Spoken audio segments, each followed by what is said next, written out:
ആദ്യ ടെസ്റ്റിൽ ജയിച്ച ഇന്ത്യ രണ്ടാമത്തെ ടെസ്റ്റിൽ നാണക്കെട്ട് തോറ്റു.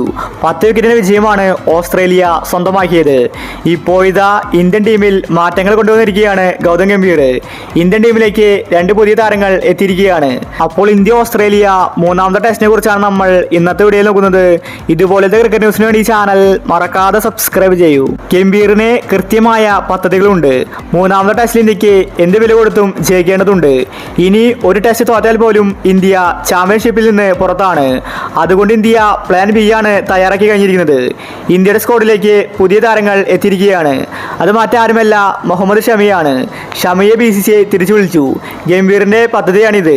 സയ്യിദ് മുസ്താഖ് അലിയിൽ മുഹമ്മദ് ഷമി മികച്ച ബാറ്റിംഗും ബൗളിംഗുമാണ് കാഴ്ചവെക്കുന്നത്. അതുകൊണ്ടാണ് ഷമിയെ സ്ക്വാഡിലേക്ക് എടുത്തിരിക്കുന്നത്. ഷമിയെ മാത്രമല്ല, ഇനി വരാൻ പോകുന്ന ടെസ്റ്റ് സീരീസിൽ സഞ്ജു, ശ്രേയസ്, തിലക് വർമ്മ ഇവരെ കൂടി പരിഗണിക്കുമെന്ന റിപ്പോർട്ടാണ് വന്നിരിക്കുന്നത്. ഒരു പക്ഷേ 4ാമത്തെ ടെസ്റ്റിലായിരിക്കും സഞ്ജു, തിലക് വരാൻ പോകുന്നത്. സീനിയർ താരങ്ങൾക്ക് റെസ്റ്റ് ആയിരിക്കും. 3ാമത്തെ T20യിൽ പ്രസിദ്ധ കൃഷ്ണ കളിക്കും. അതുപോലെ റാണയ്ക്ക് സ്ഥാനമുണ്ടായിരിക്കില്ല. അശ്വിൻ പുറത്തായിരിക്കും.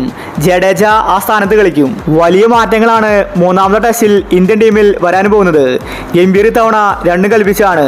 എന്ത് വില കൊടുത്തും 3ാമത്തെ ടെസ്റ്റ് ഇന്ത്യക്ക് ജയിക്കേണ്ടതുണ്ട്. അപ്പോൾ ഇന്ത്യയുടെ പ്ലേയിങ് 11 നോക്കാം. ജയ്സ്വാൾ, രോഹിത് ശർമ്മ, KL രാഹുൽ, ശുഭ്മാൻ ഗിൽ, വിരാട് കോഹ്ലി, ഋഷഭ് പന്ത്, നിതീഷ്, ജഡേജ, പ്രസിദ്ധ കൃഷ്ണ, ബുംറ, സിറാജ്. ഇതാണ് ഇന്ത്യയുടെ പ്ലേയിങ് 11. സാധാരണ രോഹിത് ശർമ്മ ഓപ്പണിങ്ങിലാണ് കളിക്കാറ്. എന്നാൽ രാഹുലിന് വേണ്ടി രോഹിത് ശർമ്മ 6ാം സ്ഥാനത്താണ് കഴിഞ്ഞ ടെസ്റ്റിൽ കളിച്ചിട്ടുണ്ടായിരുന്നത്. ഇപ്പോഴിതാ രോഹിത് ശർമ്മ വീണ്ടും ഓപ്പണിങ്ങിലേക്ക് എത്തിയിരിക്കുകയാണ്. രോഹിത്തിനെ ക്യാപ്റ്റൻസിയിൽ നിന്നും മാറ്റുമെന്ന റിപ്പോർട്ടാണ് വന്നിരിക്കുന്നത്. ആദ്യ ടെസ്റ്റിൽ ബുംറയായിരുന്നു ഇന്ത്യയുടെ ക്യാപ്റ്റൻ.